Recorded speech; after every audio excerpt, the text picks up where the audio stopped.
Alors en chimie, et notamment en chimie organique, ça va plus être notre propos en classe de terminale S, eh bien, il existe différentes formes d'isomérie. La première forme d'isomérie qui est étudiée dans les programmes scolaires, c'est l'isomérie de constitution. Alors, il y a quelques règles à connaître, deux, trois règles à connaître sur les atomes. Un atome de carbone, qui est toujours représenté en noir ou en gris foncé, il forme toujours 4 liaisons covalentes. Voilà. 4 liaisons covalentes. Un atome d'oxygène, généralement représenté en rouge, lui, va former 2 liaisons covalentes. L'atome d'azote N, qu'on trouve aussi beaucoup dans les molécules organiques, va former toujours 3 liaisons covalentes.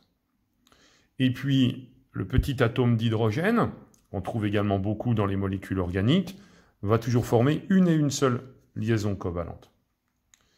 Alors, une fois que l'on connaît ces règles-là, on va pouvoir associer les atomes. Voilà. Alors, par exemple ici, si je prends un paquet d'atomes bien déterminé, je vais par exemple prendre 4 atomes de carbone et 10 atomes d'hydrogène, c'est 4H10 comme formule brute. La formule brute ne me renseigne que sur la constitution en termes d'atomes de ma molécule, elle ne me renseigne pas du tout sur sa structure, mais disons qu'à ma disposition, j'ai 4 atomes de carbone et 10 atomes d'hydrogène, je peux former différentes molécules. Par exemple, celle-ci, la molécule de butane.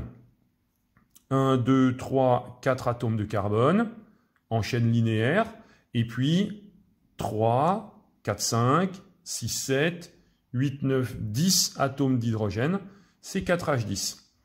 Alors c'est vrai que quand je veux rechercher des isomères de constitution, je peux travailler avec des modèles moléculaires comme ici, en plaçant tous mes atomes, ou si je veux peut-être gagner en efficacité et gagner du temps, je peux remplacer ça par une vision un peu plus simplifiée, et qui représenterait plus une formule topologique où je vais m'intéresser qu'au squelette carboné. Et je sais très bien que ce carbone-là étant en bout de chaîne, il comporte bien 1, 2, 3 atomes d'hydrogène quand il est en bout de chaîne. Seulement 2 ici quand il est à l'intérieur de la chaîne. Donc je peux remplacer cette représentation-là par celle-ci, et du coup à représenter sur ma feuille en topologique, voilà, ça me donne ceci, la molécule de butane.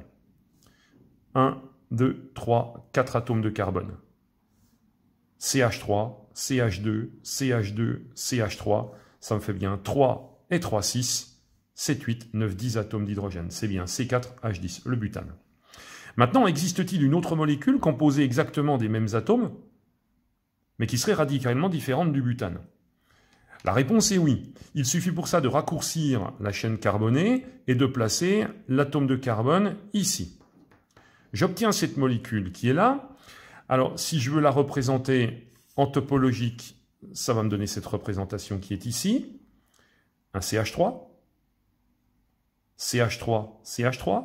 Ça me fait donc 9 atomes d'hydrogène, plus un dixième ici, car le carbone qui est au centre là, doit forcément former une liaison covalente avec un atome d'hydrogène, puisqu'il doit toujours en former 4. Donc 3, 3, 6, 3, 9 et un 10. J'ai bien C. 4H10. J'ai ici une molécule radicalement différente de la première. Elle ne porte pas du tout le même nom. On a ici le butane. Ici, j'ai le 2-méthylpropane ou méthylpropane. Nous avons bien donc 2 molécules différentes ayant la même formule brute. Ces 2 molécules qui ont la même formule brute, mais des formules topologiques développées ou semi-développées différentes, sont ce que l'on appelle des isomères de constitution. Les molécules sont bien différentes. Pas le même nom, pas les mêmes propriétés physico-chimiques non plus.